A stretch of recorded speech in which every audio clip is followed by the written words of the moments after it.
परी घने जंगल से जा रही थी कि वो मकड़ी के एक बड़े जाल में फंस जाती है और उसकी जादुई छड़ी दूर जा गिरती है। मैं तो बहुत बड़ी मुश्किल में फंस गई हूँ, अब क्या होगा? जब तक मेरी जादुई छड़ी मुझे नहीं मिल जाती, मैं इस जाल से नहीं निकल सकती। वो सुंदर परी बहुत परेशान थी और रो रही थी। कालू जी, मेरा तो आज दिल कर रहा है कि घने जंगल में जाकर ठंडी छांव में सोते हैं। दाना तो कबूतर के घर से चोरी करके खा लिया और मेहनत करना हमारा काम नहीं है, सोना ही तो है हमें, और क्या करना है। कौवा और कौवी घने जंगल में चले जाते हैं। गोरी सुंदर परी को मकड़ी के जाल में फंसा हुआ देख लेती है। कालू कालू जी, वो देखो, वहाँ कोई है। दोनों कौवे वहाँ जाते हैं। कौवा, मेरी मदद करो, मेरी मदद करो। तुम तो खुद एक परी हो, हम तुम्हारी कैसे मदद कर सकते हैं? मेरी जादुई छड़ी वहाँ गिर गई है, आप मुझे मेरी जादुई छड़ी उठा कर दे दें, फिर ही मेरी सारी शक्तियाँ कम कर दी। ये बात सुनकर कौवा और कौवी एक दूसरे की तरफ देखते हैं। गोरी कौवी जाती है और वो जादुई छड़ी उठा लेती है। कौवा भी गोरी कौवी के पीछे ही चला जाता है। गोरी, ये जादुई छड़ी सुंदर परी को देने की बजाय हम अपने साथ ले जाते हैं और फिर सारे जंगल के पक्षियों पर राज करेंगे इस जादुई छड़ी के कारण। कालू जी, अच्छा ही हुआ जो हम आज इस दिशा में आ गए। अगर वो छोटी चिड़िया होती तो वो ये जादुई छड़ी इस सुंदर परी को लुटा देती। जादुई छड़ी, हमें भोजन दो। जादुई छड़ी से एक तेज रोशनी निकलती है और कौवों के सामने ढेर सारा खाना आ जाता है। कौवा तो खुशी से उछलने लगता है। दोनों कौवे पेट भरकर भोजन खाते हैं। आप मेरी जादुई छड़ी मुझे दे दें, मैं मर रही हूँ, मेरी सांसें यहाँ रुक रही हैं। माफ करना सुंदर परी, ये जादुई छड़ी हमारे बहुत काम आने वाली है। कौवा और कौवी जादुई छड़ी लेकर वहाँ से चले जाते हैं और सुंदर परी कौवों को जाता हुआ देखती रह जाती है। कालूपति जी, मुझे एक बड़ा सा घर चाहिए जो जंगल में सबसे बड़ा और सुंदर हो। तो फिर अभी ले देता हूँ मैं इस जादुई छड़ी से। जादुई छड़ी, हमें एक बड़ा सा घर दो। दूसरे ही लम्हे कौवों का पुराना और टूटा हुआ घर एक शानदार और बड़े घर में बदल जाता है। गोरी कौवी और कालू कौवा घर के अंदर जाते हैं। कालू जी, मुझे तो विश्वास ही नहीं हो रहा कि ये घर सच में हमारा है। तो और क्या चिड़िया का है? हाँ, याद आया। गोरी, हम इस जादुई छड़ी से कहते हैं कि चिड़िया का घर तोड़ दे, कैसा? फिर देखना कैसे रोती हुई छोटी चिड़िया हमारे पास आएगी। इतने में उनका बेटा जग्गू कौवा रोता हुआ घर में आता है। मम्मा, मुझे कबूतर चाचा के बेटे कीकी और रानू आंटी के बेटे कुकू ने बहुत मारा है। कालू, लाओ दो मुझे ये जादुई छड़ी, मैं अभी जाकर उसे छोटी चिड़िया और गंदी आंखों वाले कबूतर को मजा सिखाती हूँ। गोरी कौवी कालू कौवे से वो जादुई छड़ी लेकर चिड़िया के घर जाती है। छोटी चिड़िया, तेरे बेटे की हिम्मत कैसे हुई मेरे बेटे जग्गू शेर को मारने की? मम्मा, हम खेल रहे थे कि जग्गू ने आकर लड़ाई शुरू कर दी। गोरी, बच्चों की बातों को ज्यादा बढ़ाते नहीं है, जाने दो बात को। जाने कैसे दूं? अभी देखना मेरी जादुई छड़ी क्या करती है। जादुई छड़ी, इस छोटी चिड़िया के घर को तोड़ दो। दूसरे ही लम्हे चिड़िया का घर टूटकर नीचे गिर जाता है। चिड़िया अपने घर को टूटता हुआ देखकर बहुत दुखी हो जाती है। गोरी, तुम बहुत बुरी हो, बहुत गंदी हो तुम। अच्छा, मैं अभी बताती हूँ तुम्हें। जादुई छड़ी लगाओ 2-4 इस छोटी चिड़िया के। फिर वो जादुई छड़ी चिड़िया को मारने लगती है और गोरी कौवी ये सब देखकर हंसती रहती है। जाते जाते गोरी कौवी कबूतर का घर भी तोड़ देती है। कबूतर जब शाम को दाना लेकर वापस आता है तो उसका घर टूटा हुआ था।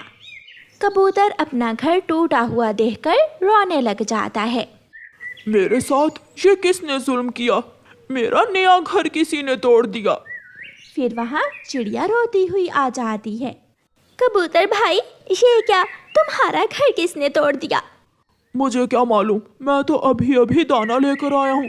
देखा तो मेरा घर टूटा हुआ था। उस दुष्ट कवि के पास एक जादुई छड़ी है। उसने उस जादुई छड़ी से मेरा घर भी तोड़ दिया है। अब हमें उस गोरी की बच्ची का कुछ ना कुछ करना ही होगा। प्यारे दोस्तों, रानो चिड़िया की ऐसी कहानियाँ सुनने के लिए YouTube सर्च बार में रानो चिड़िया की कहानी लिखें या फिर ये बटन दबाकर बोलकर कहें रानो चिड़िया की कहानी। चिड़िया घने जंगल से जा रही थी कि सुंदर परी चिड़िया को आवाज देती है। सुंदर परी, आप यहाँ कैसे? चिड़िया, वो दुष्ट कौवे मेरी जादुई छड़ी चुरा कर ले गए हैं। किसी तरह मुझे मेरी जादुई छड़ी उन कौवों से वापस ला दो, वरना वो उस जादुई छड़ी से सबको तंग करेंगे। सुंदर परी, उन दुष्ट कौवों ने मेरा और कबूतर का घर भी उस जादुई छड़ी के कारण तोड़ दिया है।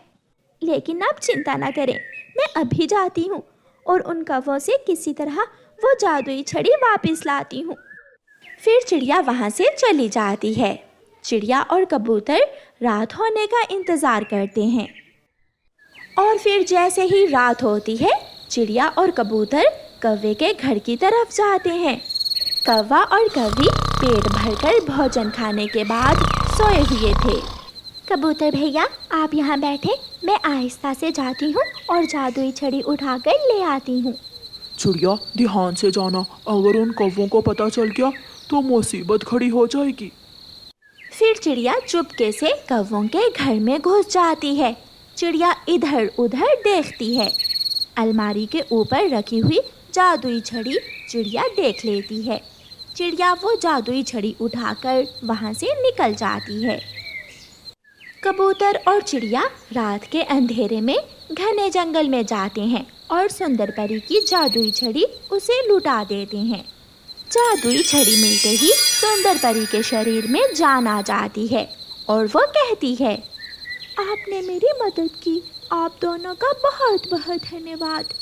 सुंदर परी, उन दुष्ट कौवों ने हमारे घर तोड़ दिए हैं। सुबह हो जाती है और सुंदर परी चिड़िया और कबूतर के घर दोबारा बना देती है। चिड़िया और कबूतर, आप बहुत अच्छे पक्षी हो, मैं हमेशा आपकी मदद करूंगी और अब उन दुष्ट कौवों को सजा मिलेगी। फिर सुंदर परी कौवों के घर जाती है और कौवों को घर से बाहर निकालकर पेड़ के साथ उल्टा लटका देती है और उन कौवों की खूब पिटाई करती है। सुंदर परी, हमें माफ कर दो। गोरी, अगर बुरे काम करोगी तो सजा तो मिलेगी ही। चिड़िया और कबूतर कौवों को पीटता हुआ देखकर खूब एंजॉय करते हैं।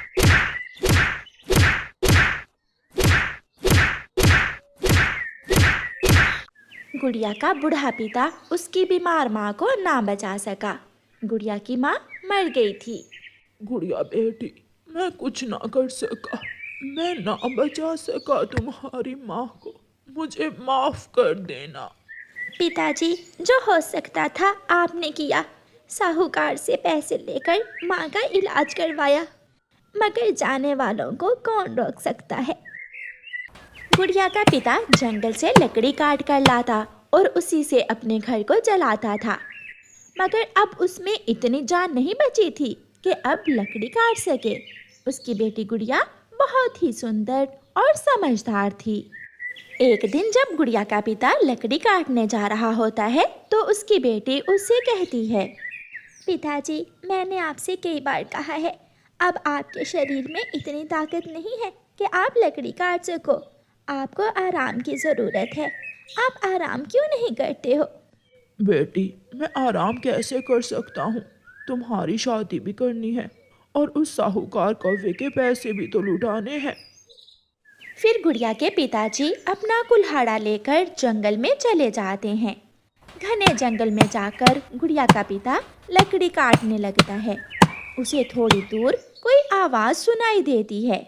गुड़िया का पिता कुल्हाड़ा रखकर उस आवाज़ की दिशा में जाता है।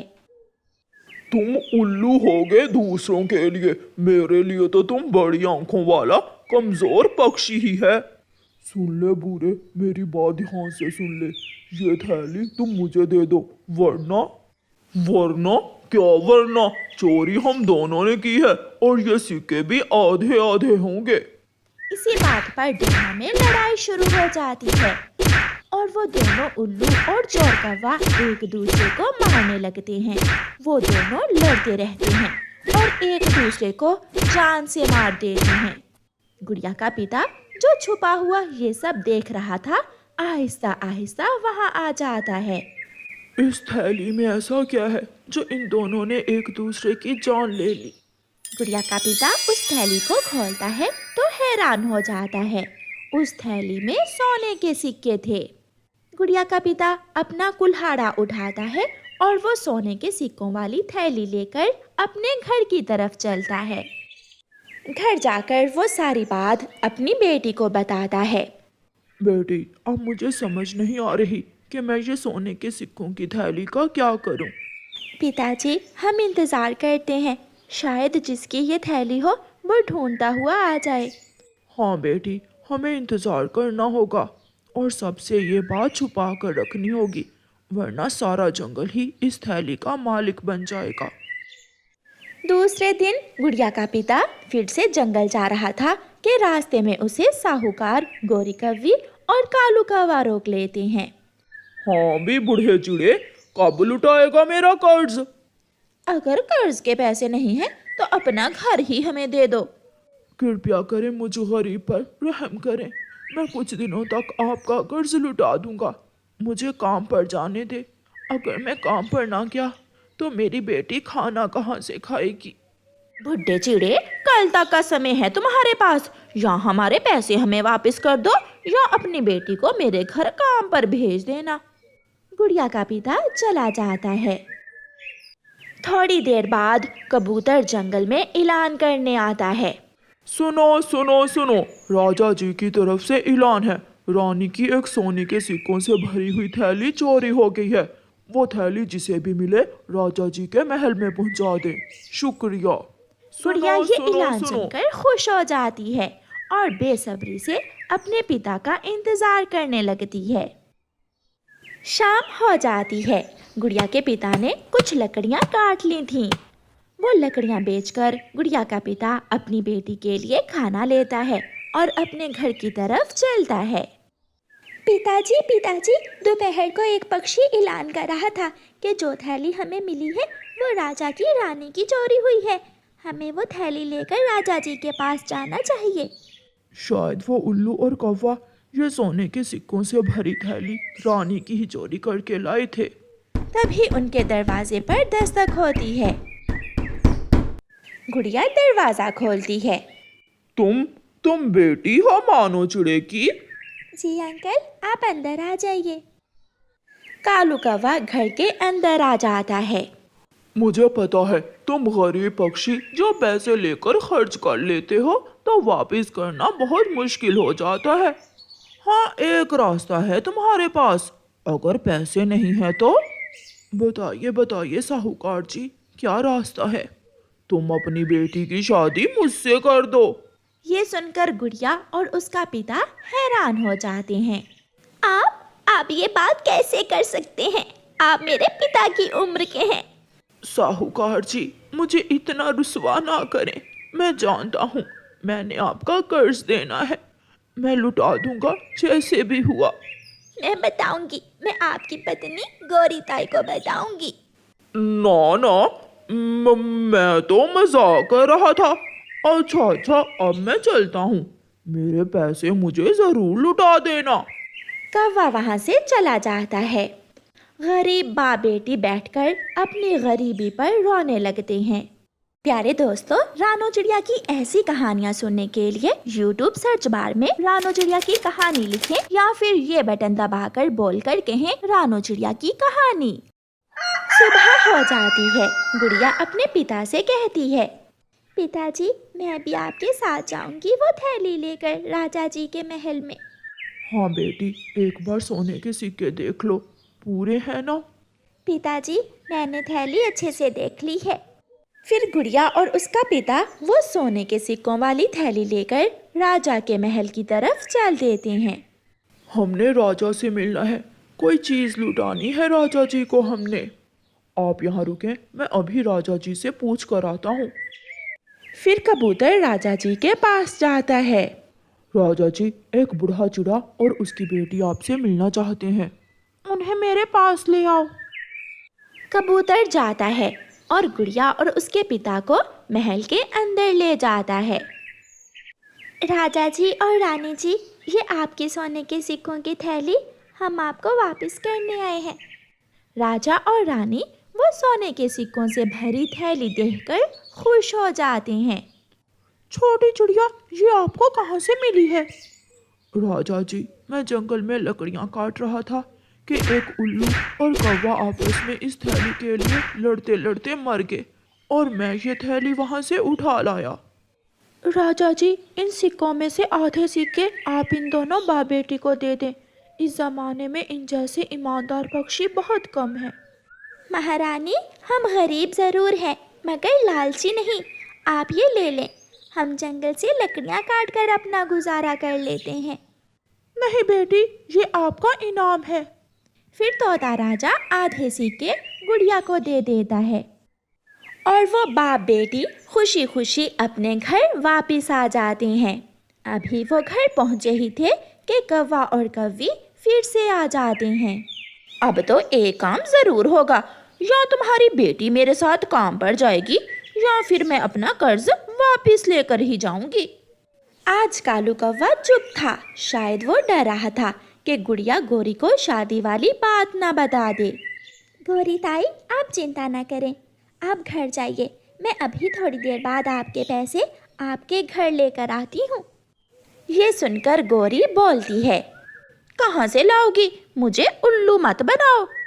आप जाइए, अगर हमने आज आपके पैसे ना लुटाए तो कल आप हमारे घर पर कब्जा कर लेना। फिर गुड़िया कुछ सिक्के लेकर सुनार के पास जाती है और बेचकर पैसे ले लेती है और गोरी और कालू का कर्ज चुका देती है। ये रहे आपके पैसे, मैंने कहा था ना कि हम आपका कर्ज आज चुका देंगे।